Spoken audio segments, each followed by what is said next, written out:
Bienvenue dans cette masterclass. Aujourd'hui, on va te parler avec Morgane de sédentarisme, recomposition corporelle et surtout, changement d'habitude. Oui, parce que vous êtes un ensemble d'habitudes. Ce n'est pas ce que vous avez fait hier et ce que vous ferez aujourd'hui ou ce que vous ferez demain, mais c'est ce que vous faites dans toute cette durée, dans toute votre vie, qui déterminera qui vous êtes. On sait que sur les réseaux, vous avez 10 000 informations contradictoires et aujourd'hui, on va vous apporter une partie théorique que Morgane va vous apporter et mon expérience de transformation physique et de comment j'ai réussi à sortir de l'obésité, de passer d'une vie sédentaire à une vie active. D'ailleurs, si vous ne nous connaissez pas, je suis The Slow Method sur TikTok. Et moi, Bananamo. Je fais des vidéos éducatives sur le sport, le fitness, la santé, le sommeil, la nutrition. J'aborde les mêmes thèmes que Morgane, mais d'un point de vue expérience de vie. Et aussi, j'essaie de te réconcilier avec le sport et l'alimentation. Et du coup, la sédentarité, c'est quoi? La sédentarité, c'est un manque d'activité physique générale. D'ailleurs, est-ce que vous saviez que si vous dépensiez moins d'1,7 fois votre métabolisme de base, vous aurez plus faim, vous mangerez donc plus que quelqu'un qui a une activité physique générale plus élevée. D'ailleurs, si votre métabolisme de base est de 2000, donc si au repos vous dépensez 2000 calories dans une journée, dans la semaine, il faudrait que vous puissiez dépenser 3400 calories pour que vous ayez moins faim. Si tu es moins actif, tu risques de manger plus que ce que tu vas dépenser. Et donc, du coup, stocker cette énergie sous forme de graisse. La sédentarité en France a augmenté de manière drastique avec ces différentes années. On voit qu'environ 40% de la population française passe plus de 7 heures par jour en position sédentaire, c'est-à-dire soit affalé dans un canapé, assis, allongé dans un lit, mais réveillé. Et c'est pas parce qu'on est plus feignant, c'est juste qu'on passe plus de temps à l'école, sur les bancs de l'université, et puis après au travail. Et on a de plus en plus de travail qui sont sédentaires. Et attention, sédentaire, c'est pas juste être assis derrière un bureau, c'est aussi passer toute la journée à conduire, passer des heures dans les transports. En dessous de 5000 pas par jour, disons à peu près une demi-heure de marche, vous êtes considéré comme étant sédentaire. Et au-dessus de 10 000 pas par jour, vous êtes considéré comme une personne active. Et le fait d'être actif ou pas actif n'a absolument rien à voir avec votre composition corporelle. Tu peux être en surpoids et être très actif, et être très maigre et être très sédentaire. 2/3 des adolescents passent plus de 2 heures par jour sur leur téléphone et font moins d'1 heure d'activité par jour. Et ça se voit dans leurs statistiques sanguines et de santé, et ça aura probablement une incidence plus tard sur leur comportement à venir. Et leur composition corporelle, du coup. Et on commence à se rendre compte de nos jours que ce n'est pas forcément le taux de gras que l'on a sur le corps, mais plus la masse musculaire que l'on a, qui est un indicateur de santé. C'est ce qu'on appelle la science musculocentrique. Comme ça, j'ai l'air intelligent. Avec notre expérience terrain, on s'est rendu compte, Morgane et moi, le problème, c'était pas nécessairement le surpoids, c'était le manque d'activité. C'est pour ça que tous les deux, depuis des mois, on travaille sur un programme de recomposition corporelle. On n'a pas juste voulu créer un programme, on a voulu vous apprendre à changer vos habitudes. On y a inclus du cardio, du renforcement musculaire, des changements d'activité physique dans la journée, comment l'inclure dans vos vies, ainsi qu'une grande partie sur la nutrition et sur la compréhension de la nutrition, plutôt que juste appliquer des formules toutes préparées. Et justement, cette masterclass va t'aider à comprendre la genèse du pourquoi, du comment on a créé ce programme. En utilisant l'exemple concret de Mo, qui a perdu 50 kilos et qui a réussi à maintenir son physique et à l'améliorer depuis un long moment. Et aussi grâce au master de Morgane, on a essayé de t'apporter une partie théorique vulgarisée. En utilisant l'exemple concret de son histoire, on va regarder ce qui a marché et pas marché. Et moi, je vous apporterai l'analyse de ce qui a marché et pas marché, et surtout, pourquoi. Et d'ailleurs, moi, on va commencer par là. Comment est-ce que tu es devenu obèse? Très bonne question.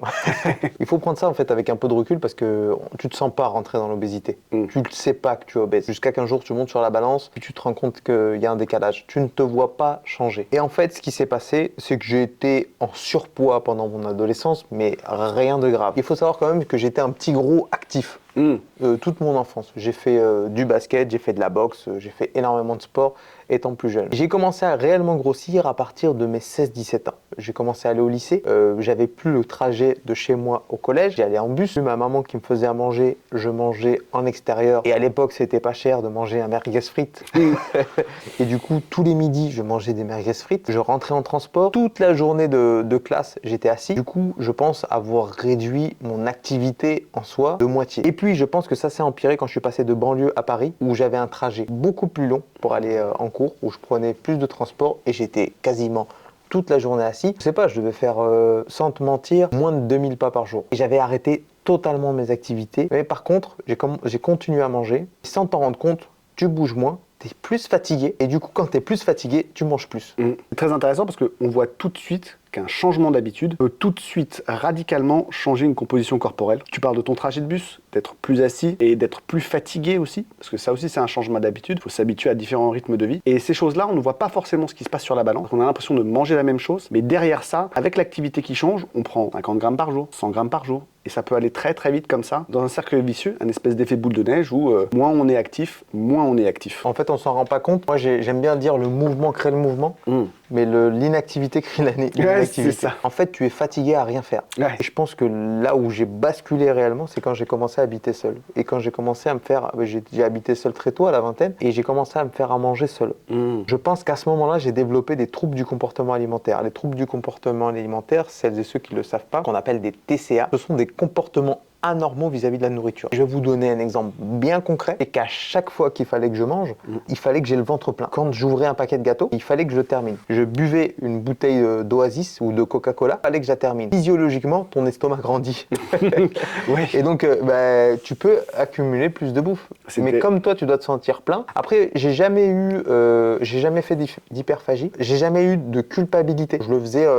pas forcément en pleine conscience, parce que je savais pas ce que c'était, je savais pas où ça allait m'amener. Mais par contre, si je le faisais pas, je me sentais pas bien. C'est intéressant parce que est-ce que tu peux nous parler de l'état émotionnel dans lequel tu te trouvais à cette époque-là? Est-ce que tu penses que l'état émotionnel dans lequel tu étais a impacté ta manière de manger? Je te dirais pas que c'est l'état émotionnel, c'est ma place dans la société. C'est-à-dire que j'avais créé un personnage, le gros. Mes potes m'appellent toujours gros aujourd'hui. J'avais cette place en fait en tant que personne obèse. J'ai eu de la chance quelque part, c'est que j'ai plein d'amour, autant autour de ma famille que de mes amis. J'étais le gros et j'avais créé ce personnage et les gens m'aimaient. Donc du coup, il fallait que je garde un peu ce personnage. Et donc ça, c'est tout ton parcours qui t'a amené à ton obésité. Mais qu'est-ce qui a été l'élément déclencheur de ta volonté de commencer à changer? Plein de facteurs, mais je te dirais le principal, c'est que j'ai compris que mon père avait du diabète. Et en parlant avec la famille, j'ai compris qu'il y avait plusieurs personnes qui étaient décédées du diabète dans ma famille. Je ne sais plus si c'est un médecin ou je sais plus qui m'a dit que devenir aveugle, tu pouvais perdre des membres, etc. Je pense que j'ai eu une prise de conscience de flip au début, tu vois, je me suis chié. Clairement, ouais. J'ai compris que mon père, il devait prendre des médicaments quasiment à vie. Et puis après, il y a eu aussi un déclic où je suis monté sur la balance et j'ai vu un poids. J'ai dit, waouh, c'est pas possible.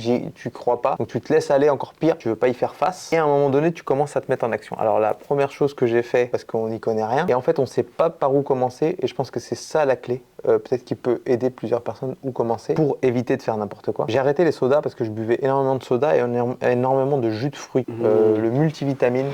Ouais, plein de vitamines. Plein de vitamines. Ce n'est pas plein de vitamines, ce n'est que du sucre. Okay. C'est ça. C'est bon, mais c'est tout.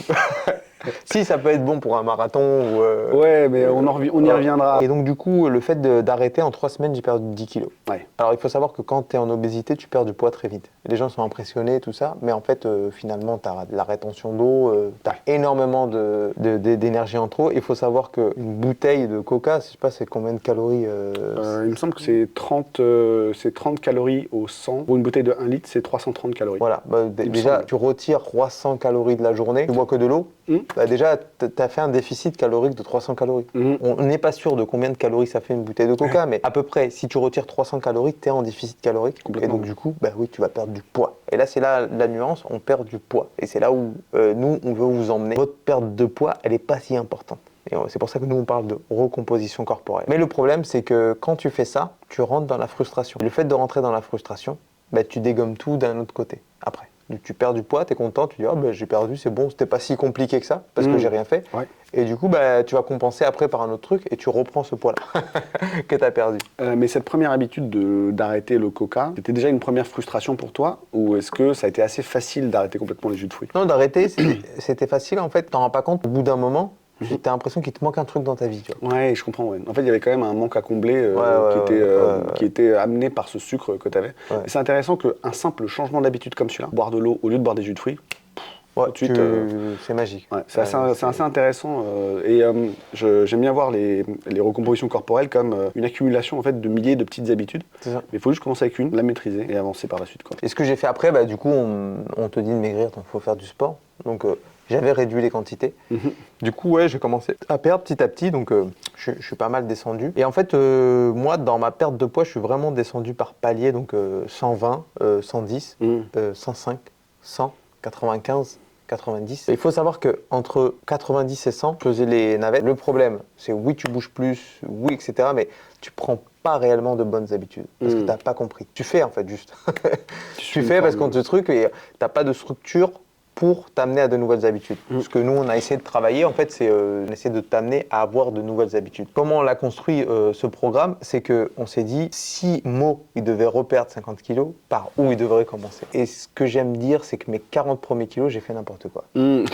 C'est drôle de dire que tu as perdu 40 kilos et tu te dis que tu as fait n'importe quoi. C'est intéressant, parce que ça a fonctionné, mais pourtant... C'est pour ça que toutes les diètes miracles marchent. Est-ce que tu sors réellement de l'obésité? On va dire que je suis sorti de l'obésité quand j'ai passé la barre des 90 kilos. Je suis pas remonté, mais par contre, j'ai jamais réussi à avoir un physique qui me plaisait réellement. Alors là, tu me parles de quand tu es descendu au plus bas, c'est ça? Ou entre deux? Non, encore entre au 90. Ouais. J'ai jamais réussi, je comprenais pas. Et je pensais, ce que tu expliquais justement avec la science musculocentrique, c'est que j'avais pas assez de masse musculaire pour maintenir ce style de vie. Et c'est ça le grand problème. Quand on parle de masse musculaire, les gens ont tendance à voir le bodybuilder. Et c'est ça mon problème aussi. C'est que j'avais des physiques, je voyais des physiques et je pensais que c'était ça le truc. Oui, la santé, c'est... Enfin, pas la santé, mais l'objectif, c'est toujours le bodybuilder. Et ce qui est intéressant, c'est de se dire, non, mais j'ai pas envie d'avoir ce physique-là. C'est ça. Et de croire qu'on va trébucher, arriver dans une salle de sport et tout d'un coup sortir comme Arnold Schwarzenegger. Je pensais qu'il fallait avoir ce physique. Je faisais rien pour avoir ce physique. Tu t'entraînes pendant 3 mois à fond, tu te dégoûtes, sans structure, sans programme, et en fait, tu t'arrêtes après. Ouais. Alors que ce qu'on a fait dans notre programme pour pouvoir t'accompagner et qu'à la fin de ces 90 jours, tu puisses continuer tout seul et que tu ne sois pas dégoûté. C'est ça qu'on a réussi à faire, je pense. Je pense que l'idée, c'est quand même de vous donner autant d'indépendance que possible par rapport à vous, votre activité, votre nutrition et vos habitudes. Parce que c'est là où j'ai rencontré le plus de difficultés, en fait, c'est me stabiliser. En fait, je faisais que des yo-yo. Par exemple, sans diaboliser cette diète. J'ai fait pendant des années le jeûne intermittent. Mais quand je dis des années, c'est 4-5 ans, je crois. Donc, je vivais comme ça. Au début, sans savoir que ça s'appelait le jeûne intermittent, parce que je le faisais. Et puis après, avec des lectures, comme je faisais ça, comme je sautais le petit déjeuner ou le repas du soir, ça dépendait. Et du coup, j'ai lu des choses qui allaient dans mon sens. Comme quoi, le jeûne intermittent, c'était un miracle. Alors, je pensais que j'étais sur le bon chemin, parce qu'il y a des gens qui disaient que c'était bien. Et moi, je suis tombé à un moment donné dans cette phase où je ne jurais que par le jeûne intermittent. Et je disais à tout le monde, non, mais c'est ça la solution miracle. Jusqu'au jour où j'ai atteint un certain physique, j'étais assez content, et je pensais que j'étais bloqué à ce physique, que je pouvais pas descendre plus bas parce que c'était ça. Et en fait, tu as une espèce tu prends une claque à ce moment-là, une espèce de revers, où en fait, tu as l'impression que tu es bloqué, et puis de toute façon, tu vas être condamné à faire des allers-retours. Donc j'étais bloqué entre 75 kg et 85, tu vois, cette tranche-là. Aujourd'hui, ce qui est marrant, c'est que je fais 78 kg. Je suis beaucoup plus massif, beaucoup plus athlétique. J'ai un peu de gras, mais je m'en fiche. À mon âge, on ne regarde plus les abdos. Enfin, j'ai les abdos visibles, mais un petit peu, tu vois, parce qu'ils sont volumineux. Je contrôle beaucoup mieux mon poids. Et en fait, en réétudiant le sujet, j'ai réalisé que, par exemple, cette diète qui peut convenir à X ou Y, à moi, elle ne me convenait pas du tout. Et moi, le fait, à certains moments de la journée, d'avoir le ventre vide, c'est comme si mon organisme, il se mettait en mode slow méthode. C'est comme s'il se mettait en mode slow méthode. Alors que j'ai remarqué que si j'avais plusieurs petits repas dans la journée, j'avais cette constance d'énergie. Et du coup, je pouvais m'entraîner le matin, parce que j'aime m'entraîner le matin, et avoir toujours cette constance d'énergie. Et peut-être même refaire un entraînement le soir.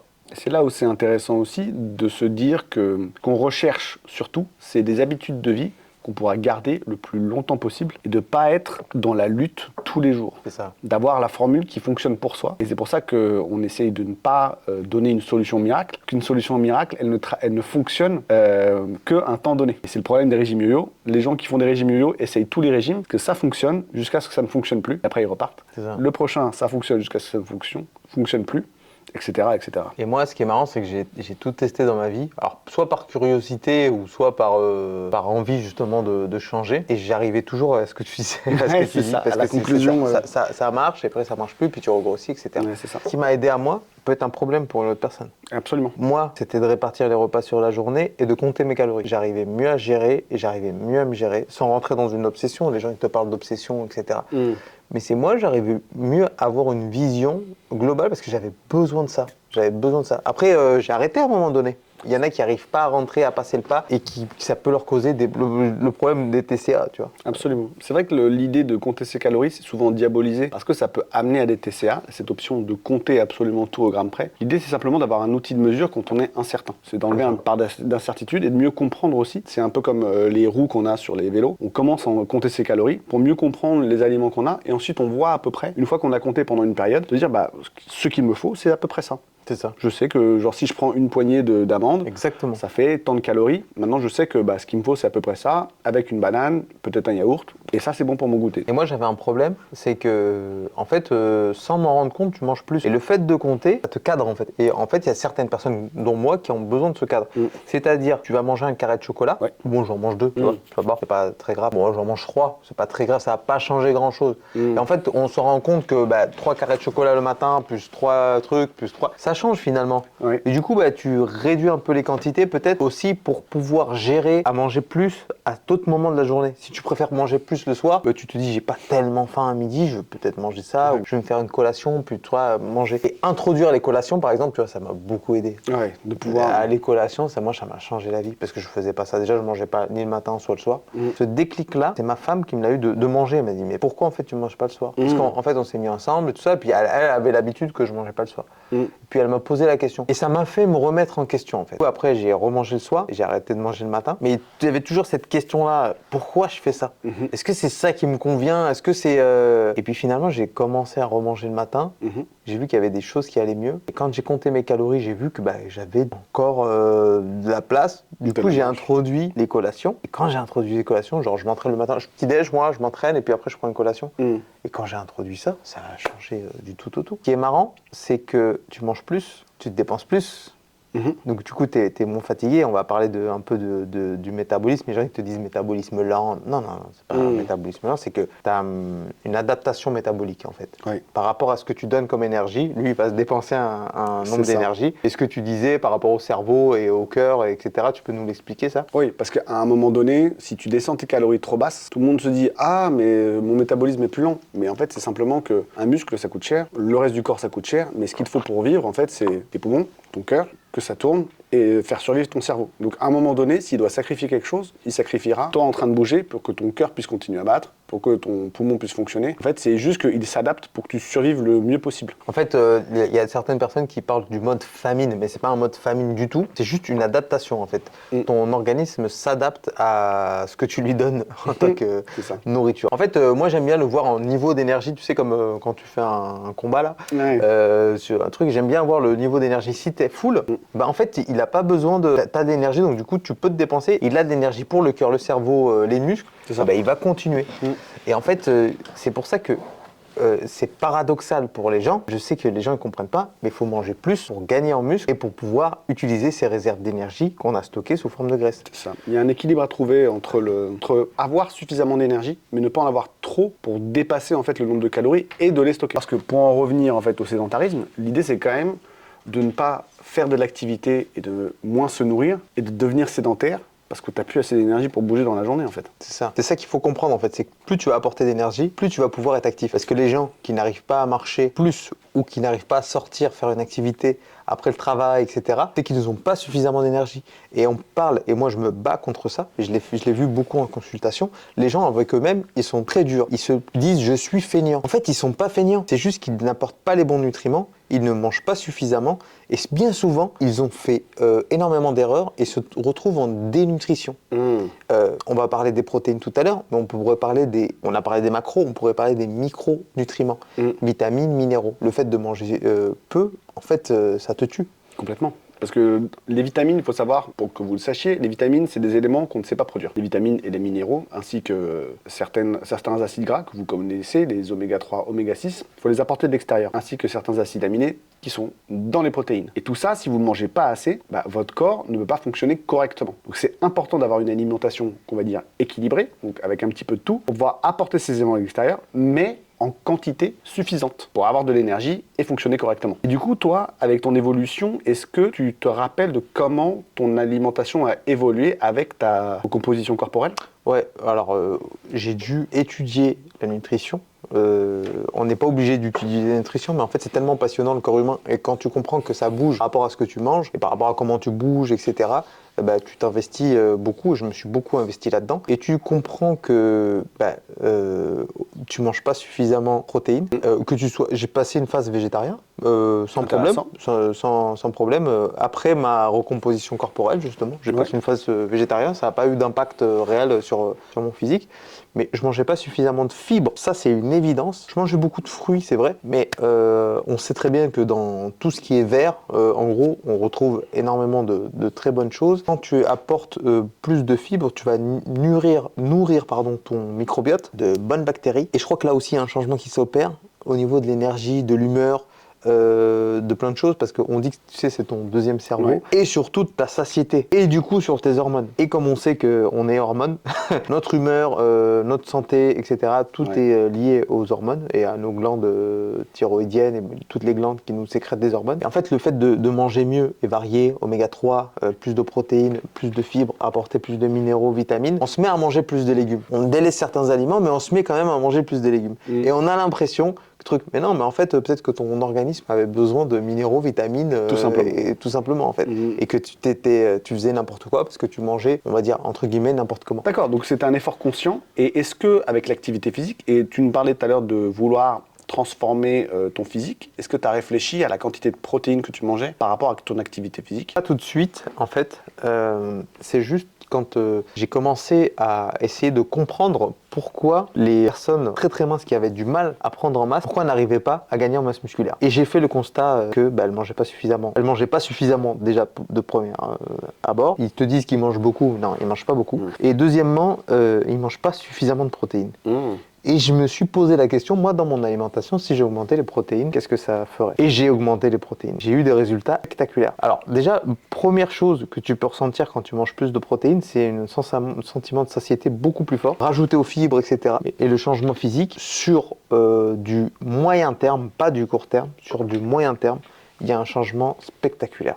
Tu gagnes en masse musculaire, c'est incroyable. C'est vrai que c'est intéressant d'allier ces différents éléments. D'une part, de nourrir ton microbiote. Le microbiote, vous avez des bactéries dans votre intestin qui sont heureuses de manger les fibres, parce que nous, on ne sait pas les découper, mais en fait, on nourrit nos bactéries qui sont dans notre intestin. Et elles produisent des hormones qui, en gros, sont leurs signaux pour dire qu'elles sont heureuses. Et ces hormones-là nous donnent moins faim et nous rendent plus heureux. Ça paraît bête à dire, mais c'est comme ça que ça se passe. Au-delà de ça, tu as aussi parlé de la satiété par rapport aux protéines. Ça, c'est vrai aussi. C'est très très dur de manger trop de protéines. Si on vous demandait de manger 2-3 steaks par rapport à des quantités identiques de pommes de terre ou de pâtes, c'est beaucoup plus difficile de manger trop de protéines que de manger trop de glucides. Finalement, comme on mange moins, comme les fibres permettent une meilleure digestion, on mange moins, il y a moins de sang, parce que pour digérer, il faut que le sang aille dans nos intestins. Il y a moins ce coup de barre après manger. Et donc, on a envie d'être plus actif, plus de fois dans la journée. Et on réduit son sédentarisme. Je te propose d'enchaîner, puisque tu parlais d'une transformation physique par rapport à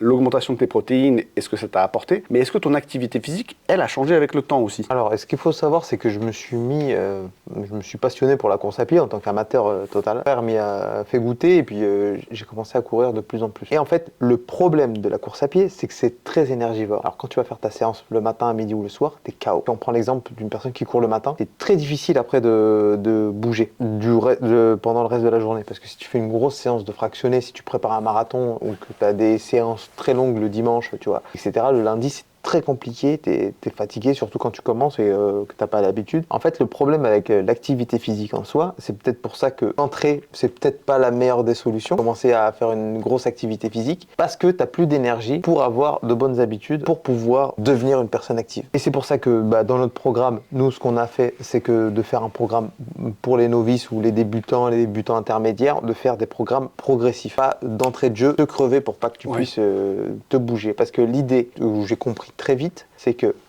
c'est bien d'être actif, c'est bien de courir, mais ça fait pas de toi une personne active. Parce que si le dimanche matin, tu te lèves, tu vas courir 1 heure et tu restes toute la journée allongé sur ton canapé, ça ne fait pas de toi une personne active. C'est ça. Donc du coup, l'idée en fait, c'est d'essayer de réussir à ce que dans ta journée, tu sois actif. C'est ce que je me suis fixé comme objectif. Et que j'arrive dans cette journée à inclure une activité physique. L'idée, en fait, où j'ai vite compris que je me suis rendu compte que le fait de bouger, j'avais quasiment rien à faire en fait pour perdre mon gras en excédent parce que je bougeais plus, parce que j'étais beaucoup plus actif. Oui, et cette progressivité, elle est importante pour plusieurs raisons. Que d'une part, si tu fonces trop vite, tu vas aller droit dans le mur, tu vas te brûler les ailes et t'écraser, et tu vas avoir aucune énergie pour faire quoi que ce soit. Puis il y a également un aspect intéressant, je ne sais pas si ça t'est déjà arrivé, mais une progressivité pour maîtriser les exercices techniquement, mais aussi de supporter la charge qui augmente toutes les semaines. Et pour supporter l'intensité des exercices, qui est une notion très intéressante et très importante, de ne pas aller trop intensément, mais de ne pas aller pas assez intensément non plus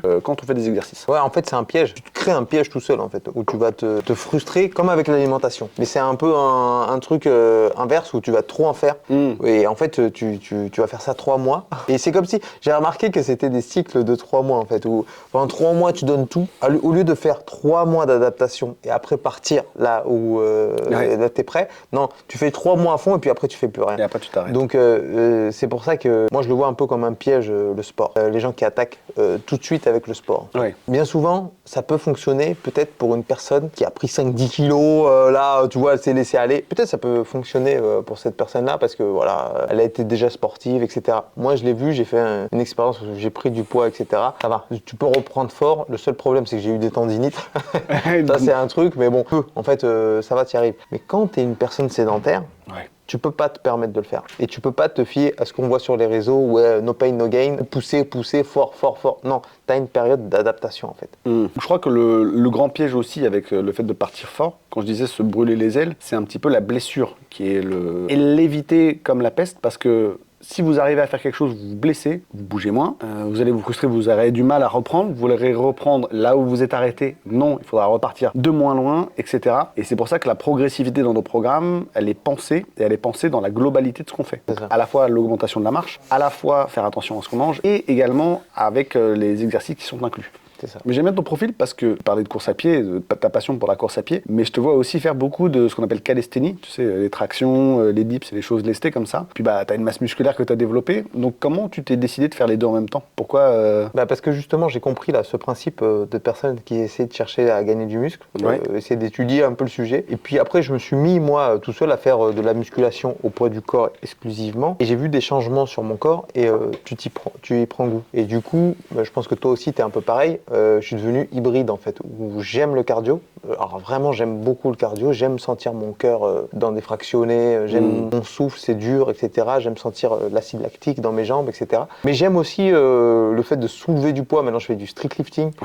J'aime travailler avec mon corps. J'aime aussi la congestion musculaire. J'aime ressentir tout ça. Et je me sens beaucoup plus complet. Je peux aller taper un foot sans problème. Je peux courir un marathon. Et je peux faire une compétition de traction ou de choses comme ça. Et j'aime bien toucher la globalité. Je suis mauvais en tout. Là, tout de suite, je pourrais te faire 20 tractions. Et je crois que j'avais lu une statistique, je crois que c'est 5% des êtres humains savent faire plus de 5 tractions. Alors, je ne veux pas dire de bêtises, mais c'était quelque chose d'énorme comme ça. Donc si tu sais faire plus de 5 tractions, tu es dans les 5% de l'humanité. Incroyable quand même. C'est génial. Donc, et j'ai réussi à trouver un entraînement qui est complètement adapté à moi, où je fais de la course à pied. Pour moi, en fait, où j'essaie de progresser pour moi sans faire des temps de ouf, etc. Où je me donne des défis à moi-même. Et pareil pour le street lifting, où j'aime bien, en fait, où j'ai trouvé une passion pour le street workout, comme on dit, etc. Après, je commence à étager. Donc, ça commence à rouiller un peu. Faut faire les choses c'est ça, doucement. Voilà, mais j'adore et en fait, je pense sincèrement, à 20 ans, j'étais obèse. Je vais avoir un niveau de testostérone très bas. J'ai eu dans ma vie des périodes où des problèmes d'érection, des problèmes de fatigue, tout ça, tu vois, à la vingtaine, là, 23, 24, des problèmes en fait, tu comprends pas qui étaient liés à l'obésité. Et en fait, tu ne sais pas pourquoi, mais en fait, c'est lié à l'obésité. Et je pense avoir 3 fois plus de testostérone aujourd'hui à 42 ans que ma femme en a marre un peu. Non, ça, je connais. 3 fois plus de testo qu'à mes 20 ans. Et d'ailleurs, je le vois quand j'accompagne des gens qui rentrent dans la vie active et qui sont sédentaires, notamment des mecs, ça se voit qu'ils ont un taux de testostérone très très bas. Chez des femmes aussi, où tu vois des chutes de cheveux, des choses comme ça, où pareil, elles ont un souci hormonal dû au manque d'activité. En fait, l'être humain est fait pour être actif. Moi, j'aime bien cette comparaison. Je ne sais plus où je l'ai lu, où je l'ai vu, où je l'ai entendu. Comparaison des enfants. Les met dans une cour de récréation. La première chose qu'ils font, c'est qu'ils courent. Donc, c'est incroyablement beau et l'être humain est fait pour bouger. Pas forcément pour courir si tu n'aimes pas courir, etc. Mais on est fait pour bouger parce qu'on a cette énergie qui doit être dépensée. Et le problème avec notre société actuelle, c'est qu'on a de l'énergie en abondance en termes de nourriture et en fait, on ne sait pas l'utiliser. Ouais. On l'utilise. C'est intéressant parce que le sport, c'est également une manière d'accéder à ses réserves. Parce que quand tu fais une activité physique, en fait, tu ouvres des canaux dans tes muscles, tu ouvres des canaux dans tes cellules de gras, tes adipocytes. Et donc, en fait, tu as accès à...